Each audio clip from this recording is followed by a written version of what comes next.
My sister-in-law demanded I gift her a baby for her birthday and even slandered me when I refused, so I exposed her scheme publicly and destroyed her reputation. My entitled sister-in-law demanded I gift her a baby for her 30th birthday, so I exposed her ridiculousness and immaturity to everyone on social media.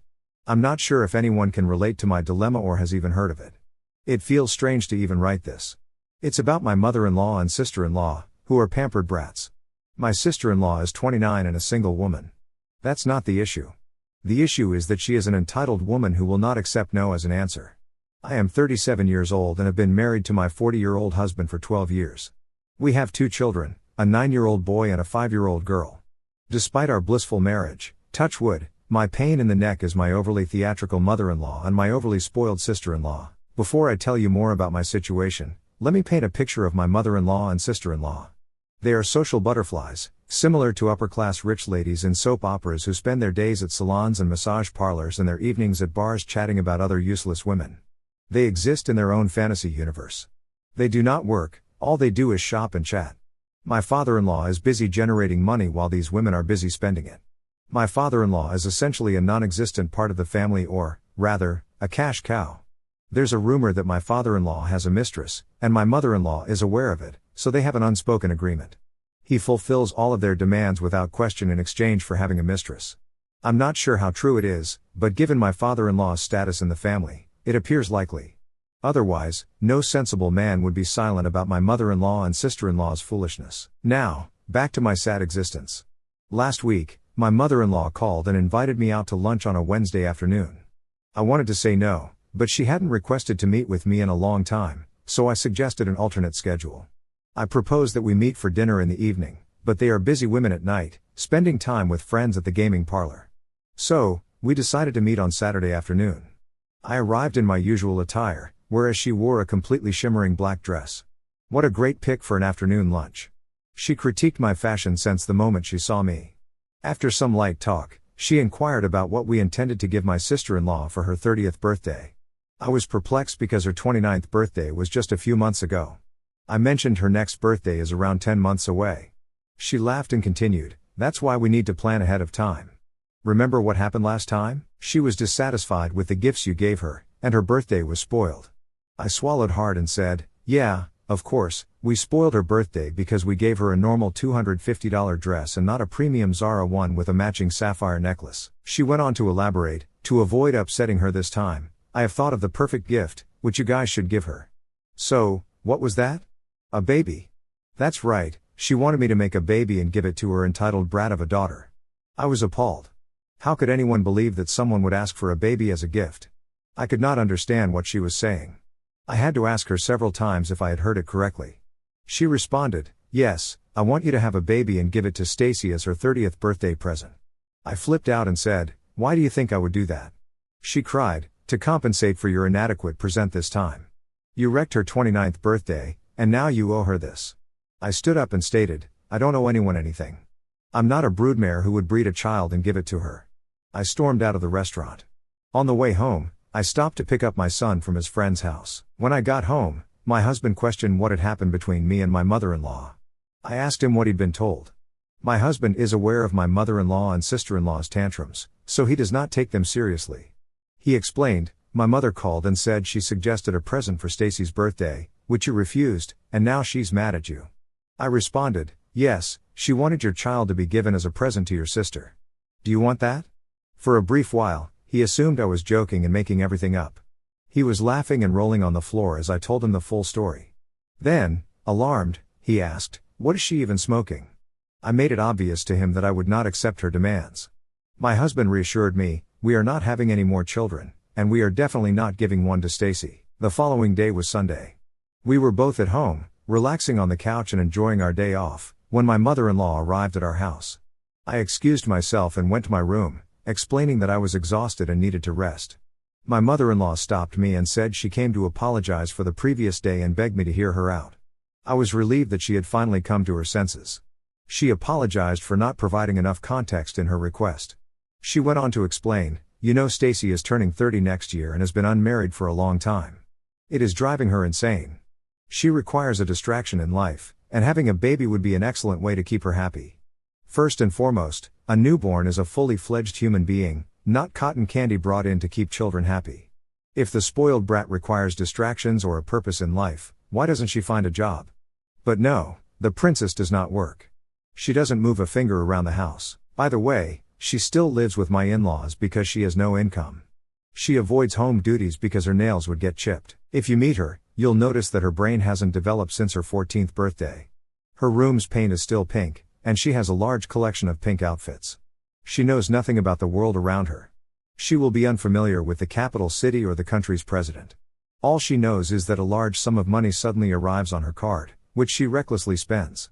I responded, if Stacy is so keen on having a baby, why doesn't she adopt one? My mother-in-law laughed and said, don't be lazy. It's been a while since you were pregnant, so get the equipment back to work. Adopted newborns pose a significant risk. Who knows what diseases run in their family? It's safe with you folks. Can't you do this for your sister-in-law? I looked at my spouse as if to plead, would you please say something?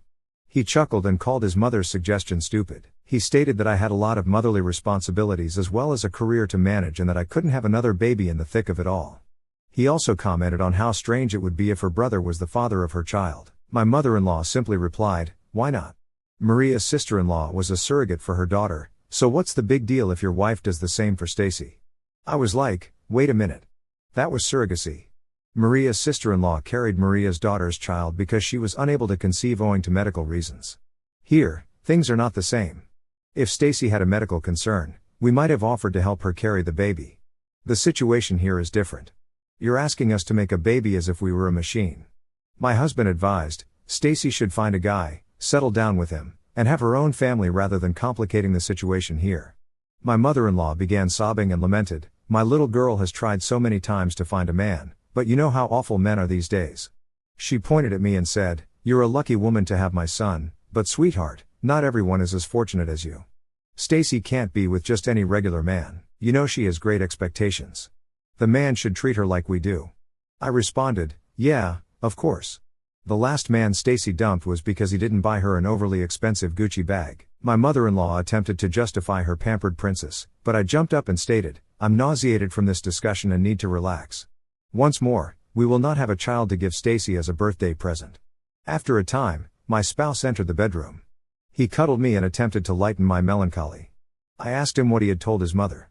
He told me that he had made it plain that we would not have any more children and that they should quit harassing us. He claimed my mother-in-law stormed out of the house in rage. Can you imagine how ridiculous this situation is? I want to bang my head against a wall or bang theirs to make them see sense. Hello, everyone, and thank you for connecting with my post. Some of the comments were just amusing. You're correct in stating that Stacy is psychologically something. I feel the same way. Both Stacy and my mother-in-law need to have their heads checked. Perhaps they were buried under pounds of makeup. If there had been any other regular person, they would have backed off after the previous talk, but now we're dealing with two maniacs. Until recently, it was just my mother-in-law, but Stacy has also gotten involved. I tell you, she is 100 times more difficult to talk to since she does not grasp logic. As I said in my previous report, my mother-in-law wrecked my Sunday with her baby-making pitch. A week later, on the following Sunday, bam, she appears again with her adorable doll. They seem to have promised to destroy my day off. Stacy entered, wearing a skirt and a comfortable blouse. This was the first time I had seen her without her very tiny clothes, and her hair and nails were flawless. My mother-in-law pointed and asked, do you see? Stacy has already begun dressing like a mama. So, this was the reason for her new fashion sense. Do they truly believe that changing your clothes will make you a mommy? Change your clothes, and you're ready to be a mother? Stacy smirked at me and replied, I'm in, whatever I do. Then she went to hug her older brother as if she hadn't seen him in a long time. Remember, I said she acts like a 14-year-old sweetie pie. She cried, as if we were all standing far apart, when is the good news coming? My husband appeared foolish and asked, what's the good news? She smirked and added, I know you want to surprise me with your kid for my 30th birthday, but mom is a spoiler. I now know what your plan is. I'm overjoyed to be the mother of a gorgeous little girl. I have already started buying for her. My husband interrupted her mid-sentence, and I'm glad he did because I was going to slap her skull. He said, that is not true. We're not having a baby, much less giving one as a present. For a long time, she assumed he was merely attempting to mask the surprise. How delusional can you be? When she discovered she wasn't getting a kid as a gift, she screamed at me, why not? You have always been harsh to me. This is your time to set things right. Come on, get a nice tiny baby doll for me. I answered, Stacy, we don't run a baby supply company where you can purchase a gorgeous baby girl and receive one. Do you even know how babies are made? She relaxed and confessed, you know, I've always wanted a baby girl. I have so much love in me that I want to shower on my baby. You're all depriving me of that. That baby will be really lucky to have me as her mother. I will raise her to be a confident and accomplished woman. I am confident that you will not be disappointed. You see, that is why I said you couldn't reason with her. This is mindless. First and foremost, do you believe she is in the appropriate mind to have a baby? She doesn't even realize that I have no control over my baby's gender. You don't get to choose as you would with a lipstick palette. Second, this witch has never carried a baby in her arms.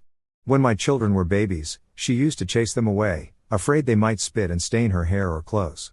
Even now, she won't let my daughter near her because she's terrified she'll damage her nails or hair. Can anyone envision this mother changing a diaper or swaddling a baby in the middle of the night? Furthermore, I cannot go through a torturous 9 months of pregnancy, then experience the agonizing pain of birth, only to hand over my child to this spoiled princess and watch her transform the baby into a miniature version of herself. Stacy was still rambling on about how she'd be an excellent mother, but I had lost myself in the sentiments I'd expressed above. Suddenly, I stood up and said, look, Stacy, I know you're going to hate me for this. You already hate me, so it doesn't matter. I am not going to have a baby for you. Do you understand it, or should I write it down for you? Because it appears that you and your mother have lost both your hearing and your mind. My husband motioned for me to calm down, but I had lost my mind with their madness. I told them I didn't want to talk about it any further and that if they kept bothering me, I'd block them from my residence. I went into my room and closed the door. I'm not sure if I overstepped my boundaries, but look at them. I cannot put into words how toxic they are. My husband tried to indicate that I was being too outspoken, but I was so upset with everyone that he didn't dare say anything else. He just informed me that his mother and sister had called him a sissy and then departed. I don't care what people say, he has to quit being a nice guy to everyone. I was expecting another showdown this Sunday, but it's been quiet so far, and I hope it continues. I just want this inconvenience to cease. Oh no, how could I have thought things would end so peacefully? Following the explosion, the next 2 weeks were quiet and tranquil. I felt so at ease without my mother-in-law showing up at our door. But, God, it wasn't silent at all. There was a flurry of activity going on online that I was completely unaware of. Stacy had been defaming me on social media, alleging that I was taking away her chance to become a mother. She describes herself as a beauty guru and posts makeup tutorials. She has a respectable following on her account. I'm not extremely active on social media because I have a life outside of the screen with 2 children and a real job. Anyway, Stacy said that her brother was game to have a baby for her, but I denied it. She stated that she has always wanted to be a mother, but because she is unmarried, she has had no luck with adoption. Such a lie. They never even attempted to adopt, and if they had, I'm sure she would have failed the adoption interview. Stacy said a lot of things to put me in a negative light. She said I was denying her a kid because she was unmarried and I held conservative, old-fashioned attitudes. I wanted to say that I was denying her the kid because she was stupid. I had no idea about her hatred campaign until my husband's aunt called and asked why I was doing this to Stacy. That was when I read everything. It was amusing how her foolish friends and relatives made me out to be the villain. Even if what she said is accurate, I have the right to say no. It is my body, and I may refuse. My husband encouraged me to ignore it, that it will pass like a season. I originally ignored it, but how can you not read public comments made against you? We are not that thick-skinned. I understood Stacy saw my quietness as weakness and was trash-talking me even more. My buddies and I devised a strategy to make Stacy pay for her actions. I called her and said, I'm very concerned about the web campaign you're waging against me. The negativity is destroying my reputation, so I'm considering having a child for you. Yeah, I said it to please her ego. My reputation is ruined, I don't care what she or her foolish followers think of me, but she deserved to be put in her proper place. She's been a pain in my side for a long time, and it's finally time to deal with her. I responded, Stacy, why don't you come over, and we can discuss a few things before we proceed. She was ecstatic, believing she had defeated me. When she came to my place, I replied, since I've agreed to your demands, why don't we go live and tell everyone you're having a baby soon? It would help to clear up any poor reviews, and you'd get a nice viewing time. She agreed right away because she enjoys social networking. We went live, and I said, I have agreed to have a baby for Stacy, so let's take some questions for the future mom. Stacy was so pleased with her victory that she had no idea what she was heading into. I responded, so, Stacy, what plans do you have for the baby? She giggled and exclaimed, "Oh, I'm so delighted to be a mother to a baby girl. I have already started buying for her. I'm going to make her look like a celebrity from the moment she's born. I will never leave her without makeup. She will always have to appear perfect and acceptable." I didn't explicitly state that no one could guarantee she'd have a baby girl, but I let the audience educate her on the subject.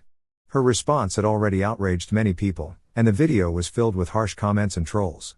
Stacy was so focused on expressing herself that she missed everything else. I replied, "That's lovely, Stacy, but what about when the baby is fussy and crying? How are you going to handle that?" She responded, "The girls in our family do not cry, do they? I mean, I have never seen your daughter weep. She's always well dressed and calm." Without making her feel silly, I said, "That's because you've only seen her for a short time. Every baby cries. Every tidy, well-dressed infant is the result of many hours of hard effort by the mother." Her answer was, "Then you can take care of the crying, and when she's calm, I'll dress her up in cute frilly dresses and matching necklaces and tiaras, and I'll put makeup on her." I couldn't stop giggling and told Stacy, "Babies cry all day and night. Are you suggesting you'll bring her to me every time she cries and then take her back after she's finished?" She exclaimed, "Yes, that's correct. Why not?" I could no longer pretend and let out an evil laugh. She responded, "Are you trying to scare me off? How difficult could it be? You did it, and I can do it too. I am so much better than you. I have more followers and a better fashion sense than you." She abruptly ended the live video while ranting. She was angry at me for grilling her on live camera, but she had no idea how much damage it had done to her. She stated, "We're game for the baby," as she walked away. I smiled calmly. My friend taped the entire live session. I wrote a lengthy essay detailing how Stacy and her mother had been pressuring me to have a child and give it to her as a birthday present. I methodically underlined all of the red flags that indicated why Stacy should not be trusted with a child. Her responses during the live stream were enough to let folks realize what an airheaded woman she is. I stated all of the additional things regarding Stacy that were not included in her responses. I tagged her in the post and shared it after midnight, thinking the princess would be sleeping. She'd wake up the next day, and by the time she untagged herself, thousands of people would have seen the message. As expected, my post went viral. Owing to Stacy's followers, tagging her in the post allowed her fans to troll her extensively with comments such as, "How could someone with such a low IQ even exist on this planet?" A single comment said, "Forget about being a mother, this woman shouldn't be left alone on the streets." Following this internet argument, my mother-in-law called me. Before she could say anything, I told her, "Before you say anything, please know that you are being recorded, and I will not hesitate to post it publicly." My God, she hung up and did not call back. I didn't hear from the pampered princess again because I warned my mother-in-law that I was going to record all of their calls and conversations, as well as any attempts to make trouble at my place. It was quite satisfying to put them in their place. My husband and I are still giggling while reading the haters' comments on Stacy's video. It's just hilarious.